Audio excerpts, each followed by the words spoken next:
வணக்கம் பிரியமான சகோதர சகோதரிகளே. இன்று கிறிஸ்துவின் திருவுடல் திருரத்த பெருவிழாவை திருச்சபை கொண்டாடி மகிழ்ந்து கொண்டிருக்கிறது.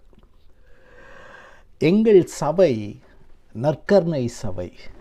அதை நிறுவினவர் புனித பீட்டர் ஜூலியன் எய்மார், நற்கருணையின் அப்போஸ்தலர். இந்த விழாவை எங்கள் சபையிலுள்ள குருக்கள், தியாக்கோன்மார்கள், சகோதரர்கள், சகோதரிகள், இணையாளர்கள் அனைவரும் இணைந்து கொண்டாடி மகிழ்ந்து கொண்டிருக்கின்ற இந்த வேளையில் உங்கள் அனைவருக்கும் கிறிஸ்துவின் திருவுடல் திருரத்த பெருவிழாவின் வாழ்த்துக்களை தெரிவித்துக் கொள்கிறேன். பிரியமான சகோதர சகோதரிகளே, இந்த திருவிழாவை கொண்டாடுவதற்கு முன்பு 2 பெரிய மாபெரும் அற்புதங்கள் நடைபெற்றிருக்கின்றன. ஒன்று, அந்த புனித ஜூலியானாவுக்கு கிடைத்த அந்த காட்சி. 2வது, பொல்சேனா ஊரில் நடந்த அந்த அற்புதம். ஜூலியானா யார்? இந்த புனிதை யாருக்குமே புரியாத ஒரு சிறிய புனிதை. இவள்தான் இந்த மாபெரும் கிறிஸ்துவின் திருவுடல் திருரத்த பெருவிழா அகில உலகமெங்கும் கொண்டாடுவதற்கு காரணமாக அமைந்தார். அவர் பெல்ஜியத்தில் லியேஜ் என்ற ஊரில் 1191 பிறக்கிறார். அவர் ஒரு அனாதை. அவருடைய சகோதரியோடு சேர்ந்து அகஸ்தீனாருடைய கன்னியர்கள் மடத்தில் சேருகிறாள். 16 வயதிலிருந்து அவளுக்கு ஒரு காட்சி கிடைக்கிறது. அந்த காட்சியில் ஒரு முழு நிலா, பால் நிலா. அந்த பால் நிலாவின் ஒரு இடத்தில் ஒரு கரும்புள்ளி இருக்கிறது. அது அவளுக்கு ஒன்றுமே விளங்கவில்லை. குருக்களையும் ஆயர்களையும் சந்தித்து விவரம் கேட்கின்ற பொழுது அந்த காட்சியை ஆண்டவரே அவளுக்கு வெளிப்படுத்தி இருக்கிறார். அந்த முழு நிலா, பால் நிலா திருச்சபைக்கு அடையாளமாகவும், அந்த கரும்புள்ளி இந்த திருச்சபையில் நற்கருணைக்கு என்று ஒரு விழா இல்லையே என்று காட்டுகின்ற ஒரு அடையாளமாகவும் இருந்திருக்கிறது. அதை அன்று இருந்த பங்கு தந்தை ஆயர்களிடம் சொல்லி அந்த பங்கிலும் அந்த மேற்றாசனத்திலும் ஒரு நற்கருணை எழுந்தருளி ஏற்றம், ஒரு நற்கருணை பவனி, நற்கருணை ஆசீர்வாதம் என்று இந்த நற்கருணை அருள் அடையாளத்திற்கு மரியாதை கொடுத்து அவர்கள் கொண்டாடி இருக்கிறார்கள். பிறகு ஒரு குருவானவர், அந்த சபையினுடைய தலைவி, இவங்கள்லாம் இந்த சகோதரி மேலு ரொம்ப அவநம்பிக்கைப்பட்டு அவளுடைய காட்சியை கொச்சைப்படுத்தி சபையை விட்டே வெளியேற்றுறாங்க. ஆனாலும் அந்த நேரத்திலும் நற்கருணையின் மீது கொண்ட அந்த விசுவாசமும் பக்தியும் மரியாதையும் ஆராதனையும் அதிகரித்து கொண்டே இருக்கிறது. 1258 ஆண்டு அந்த எழுந்தருளியேற்றம் செய்திருக்கிற நற்கருணைக்கு முன்னாடியே விழுந்து அவர் இறக்கிறார். அதற்கு பிறகு காலங்கள் உருண்டோடுகின்றது.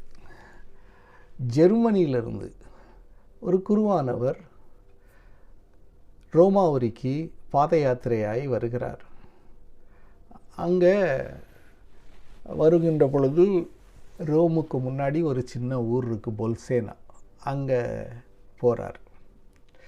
ஆனால் அவருக்கு அந்த நற்கருணையின் மீது கொஞ்சம் நம்பிக்கை ஏற்படுகிறது. எப்படி இயேசு கிறிஸ்து உடலோடும் இரத்தத்தோடும் இந்த நற்கருணையில் இந்த எளிய அப்ப ரசத்தில் இருக்கிறார் என்ற ஒரு அவநம்பிக்கை ஏற்படுகிறது. அவர் அந்த பொல்சேனாவில் உள்ள சாந்தா கிறிஸ்டினா என்ற கோயிலுக்கு செல்கிறார். அந்த கோயில் இப்பொழுது எங்கள் சபை கைவசம் இருக்கிறது. எங்கள் சபை குருக்கள் அதை பராமரித்து வருகிறார்கள்.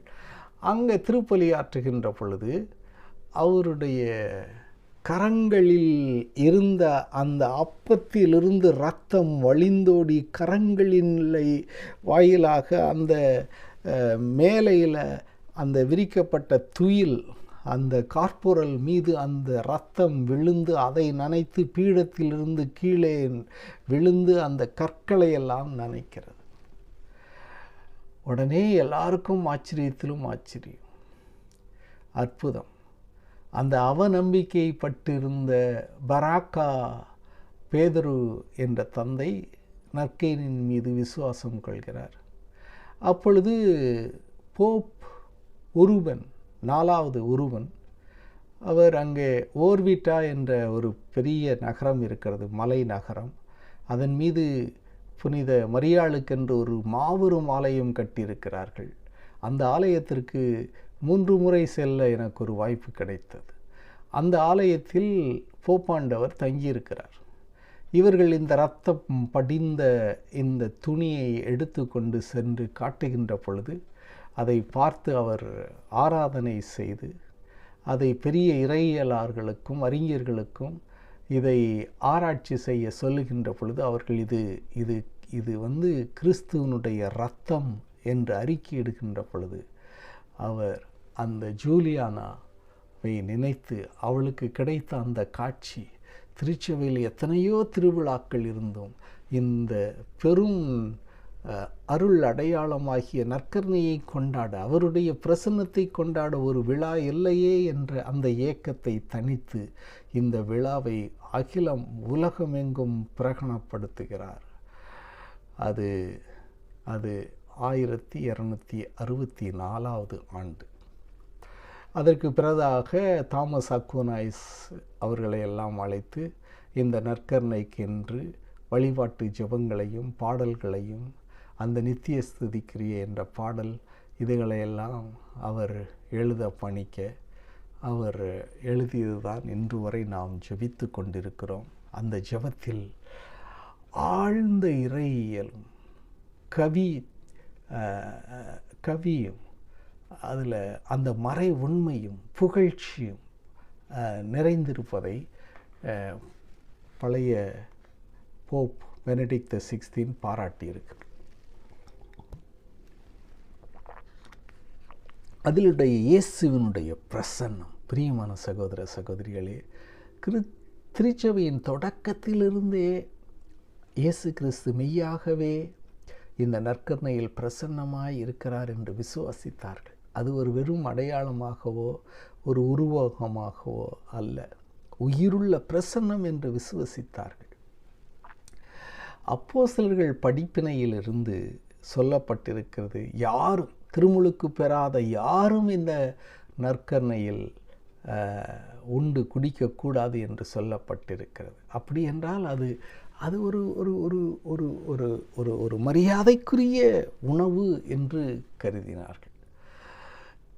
இக்னேஷியஸ் ஆஃப் ஆன்டியோக், அந்த அந்தியோக்கு இன்னாசியார், அவர் என்ன சொல்கிறாரு, இந்த சாதாரண அப்பமும் இந்த சாதாரண ரசமும் இயேசுவினுடைய தசையும் இயேசுவினுடைய இரத்தமுமாக மாறுகிறது என்று சொல்கிறார். அதற்கு பிறகு ஜஸ்டின் அவர்களும் அதைத்தான் மீண்டும் சொல்கிறார். பிறகு அந்த அப்போஸ்தலிக்க படிப்பினைகளெல்லாம் இந்த இந்த குருவானவர் அப்பத்தை, அந்த வசீகரிக்கப்பட்ட அப்பத்தை எடுத்து கொண்டு வருகின்ற பொழுது, அந்த திருவிருந்தின் சமயம் கிறிஸ்துவின் திருவுடல் என்று அறிக்கையிடுகின்ற பொழுது நாம் ஆமேன் என்று சொல்கிறோம். அந்த தியாக்கோன் அந்த ரச கிண்ணத்தை எடுத்து கொண்டு வந்து இது கிறிஸ்துவின் திரு ரத்தம் என்று அறிக்கையிடுகின்ற பொழுது நாம் ஆமேன் என்று சொல்கிறோம் என்றெல்லாம் அதில் சொல்லப்பட்டிருக்கிறது. அம்ப்ரூஸ் ஆஃப் மிலான் அவர் என்ன சொல்கிறாரு, அந்த எலியாவின் வார்த்தைக்கே அந்த நனைந்த விறகுகளெல்லாம் தீப்பற்றி எரிந்தது என்றார். இயேசுவினுடைய வார்த்தைக்கு ஒரு சாதாரண அப்பமும் ரசமும் ஏன் அவருடைய உடலாகவும் இரத்தமாகவும் மாறக்கூடாது என்றெல்லாம் கேட்டிருக்கிறார். 4வது நூற்றாண்டிலிருந்து அதில் ஒரு மாற்றம் ஏற்படுகிறது. அந்த அந்த பொருட்களில் ஒரு மாற்றம் ஏற்படுகிறது. ஒரு ஒரு ஒரு ஒரு ஒரு ஒரு ஒரு ஒரு மாற்றம் ஏற்படுகிறது என்றெல்லாம் சொல்லியிருக்கிறார்கள். ஆகையினால் பிரியமான சகோதர சகோதரிகளே, அப்படிப்பட்ட ஒரு நூற்றாண்டில் 11ஆவது நூற்றாண்டு 12, 13 அதுலேயும் ஒரு சில அந்த நற்கருணையில் இயேசு கிறிஸ்து உயிரோடும் உடலோடும் இருக்கிறார் என்று விசுவசிக்கவில்லை. பெரிங்கார் எனக்கு ஒன்றும் விளங்க மாட்டேங்குது. அப்பம் ரசம் அது எப்படி கிறிஸ்துவினுடைய உடலாகவும் இரத்தமாகவும் மாறுகிறது என்று விளக்கம் கேட்டு அவர் அதில் நம்பிக்கை இழந்ததாக சொல்லப்பட்டிருக்கிறார். பிறகு லூத்தர், ஸ்விங்லி, கால்வின் அப்படி நிறையா பேர் வந்து அதில் இயேசு வெறும் அடையாளமாக இருக்கிறார், உருவகமாக இருக்கிறார், நற்கருணை விருந்து வரைக்கு தான் அவர் பிரசன்னமாக இருக்கிறார், அவருடைய பிரசன்னம் மோட்சத்தில் இருக்கிறது, இங்கு இருப்பது அவர் சக்தி என்றெல்லாம் சொல்லியிருக்கிறார். இதற்கெல்லாம் பதில் கொடுப்பதற்காக 1545 1563 வரைக்கும் திரீதன் என்ற இடத்தில் சங்கம் கூடி இந்த நற்கருணையை, இந்த இயேசு கிறிஸ்துவினுடைய பிரசன்னத்தை பற்றிய உண்மையை பிரகடனம் செய்தது. இந்த அப்பமும் ரசமும் அங்கே வசீகரிக்கப்பட்ட அந்த வார்த்தை, அந்த இயேசு கிறிஸ்துவினுடைய வார்த்தையை உச்சரிக்கின்ற பொழுது தூய ஆவியானவர் எழுந்து வந்து இந்த சாதாரண அப்பத்தை அவருடைய உடலாகவும் சாதாரண ரசத்தை அவருடைய இரத்தமாகவும் மாற்றுகிறது என்று சொல்லி அதற்கு பொருள் மாற்றம் என்ற ஒரு பெயரை கொடுக்கிறது. பொருள் மாற்றம், டிரான்சப்ஸ்டான்சியேஷன். அந்த அப்பம் என்ற பொருள் இயேசுவினுடைய உடலாகவும் ரசம் என்ற பொருள் கிறிஸ்துவினுடைய இரத்தமாகவும் மாறுகிறது என்று அறிக்கையிடுகிறது. ஆகையினால் பிரியமான சகோதர சகோதரிகளே, இந்த போதனை 500 ஆண்டுகளுக்கு மேலாக நின்று நிலைத்திருக்கிறது.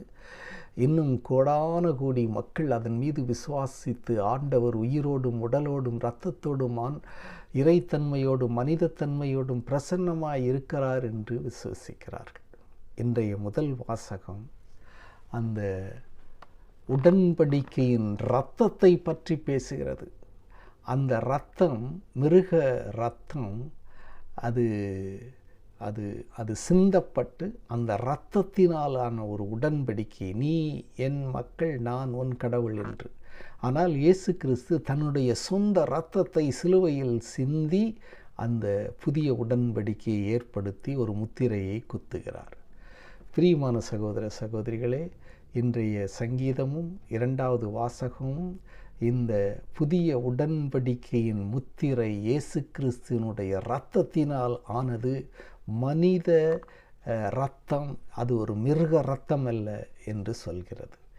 ஆகையினால் பிரியமான சகோதர சகோதரிகளே, இன்றைய நற்செய்தி, மார்க் நற்செய்தி, அவர் இது என் உடல் அப்படிங்கிறார், இது என் இரத்தம் என்கிறார்.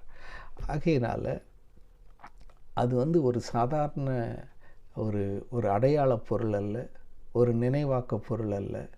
அது ஒரு ஒரு ஒரு ஒரு உயிருள்ள உடலான இரத்தமான ஒன்று என்று சொல்கிறது. ஆகையினால் பிரியமான சகோதர சகோதரிகளே, இயேசு கிறிஸ்துவினுடைய திருவுடல் திரு இரத்த பெருவிழாவை கொண்டாடி மகிழ்கின்ற நாம் அவருடைய திருவுடலை உண்டு திரு இரத்தத்தை குடித்து அவராகவே மாறுவோமாக, அவரை நாம் அழைத்து செல்வோமாக. மரியாள் தன்னுடைய உதரத்தில் வார்த்தையை தாங்கி ஆண்டவருடைய உயிரையும் உடலையும் 80 மைல் எலிசபெத் அம்மாள் இருக்கிற இடத்திற்கு எடுத்து சென்றது போல நாமும் நம்முடைய உற்றார் உறவினர் நண்பர்களுக்கு இந்த அன்பின் அருள் அடையாளத்தை, இந்த மன்னிப்பின் அருள் அடையாளத்தை, இந்த உயிருள்ள பிரசன்னத்தை, இந்த பலியை, இந்த இரக்கத்தை, இந்த புகழ்ச்சியை, இந்த நன்றியை நாம் அனைவருக்கும் எடுத்து சென்று பறைசாற்றுவோமாக. ஆகையினால் பிரியமான சகோதர சகோதரிகளே, இந்த மகா அற்புதம் இயேசுவினுடைய வார்த்தையை கூறி தூய ஆவியானவரை கூவி அழைக்கின்ற பொழுது அந்த சாதாரண அப்பம் அவருடைய உடலாக மாறுகிறது, அந்த சாதாரண ரசம் அவருடைய இரத்தமாக மாறுகிறது. அதை விசுவசிப்போம், ஆராதிப்போம். ஓ மகா பரிசுத்த அருள் அடையாளமே, ஒன்றிப்பின் அருள் அடையாளமே, அன்பின் அடையாளமே, உம்மை நாங்கள் ஆராதிக்கிறோம் என்று ஆராதிப்போமாக. அந்த அகஸ்தினார் எழுதிய அருள்மிகு அருள் அடையாளமே, இறை அருள் அடையாளமே, எல்லா புகழ்ச்சியும் எல்லா நன்றியும் உமக்கே உரித்தாகுக என்று உறக்க கத்தி பாடி ஜெபிப்போம். எங்களுடைய புனித பீட்டர் ஜூலியன் அவர் என்ன சொல்லியிருக்கிறாரு? பிரியமான சகோதர சகோதரிகளே, அந்த 1 hour ஆராதனைக்கு, 1 மணி நேரம் ஆராதனைக்கு செல்வது 1 மணி நேரம் மோட்சத்துக்குள்ளே போயிட்டு வர்றதுக்கு சமம் என்று சொல்லியிருக்கிறார். ஆகையினால் நம்ம காலையில் ஆராதனை செய்ய திட்டம் போடுறோம் அப்படின்னு சொன்னால், நான் மோட்சத்திற்கே போகிறேன் என்ற ஒரு ஆசையில் இன்னும் 4 மணி நேரம் இருக்கிறது, இன்னும் 2 மணி நேரங்களே இருக்கிறது, இன்னும் 1 மணி நேரமே இருக்கிறது, நான் மோட்சத்திற்குள் நுழைகிறேன், அவரை ஆராதிக்கிறேன், அவருக்கு புகழ்ச்சியும் ஆட்சியும் மகிமையும் என்றென்றும் உரித்தாகுக என்று உறக்கச் சொல்கிறேன் என்று சொல்லி ஜெபிக்க கற்றுக் கொடுக்கிறார். ஆகையினால் நற்கருணை ஒரு வாடிக்கை பொருள் அல்ல, ஒரு கடமைக்காக செல்லக்கூடிய ஒரு அருளடையம் அல்ல, ஒரு ஒரு ஒரு ஒரு ஒரு அன்பர் மீது அன்பு கொள்ள ஓடி சென்று அன்பில் விழக்கூடிய ஒரு அன்பின் அருள் அடையாளம். ஆகையினால் ஒவ்வொரு நாளும் ஓடி சென்று அந்த அன்பர் மீது அன்பு கொண்டு அன்பில் விழுவோமாக, அன்பில் கரைவோமாக, அன்பில் நிலைத்திருப்போமாக, அவரையே நாம் மோட்சம் என்று கருதி ஆராதிப்போமாக. ஆமென்.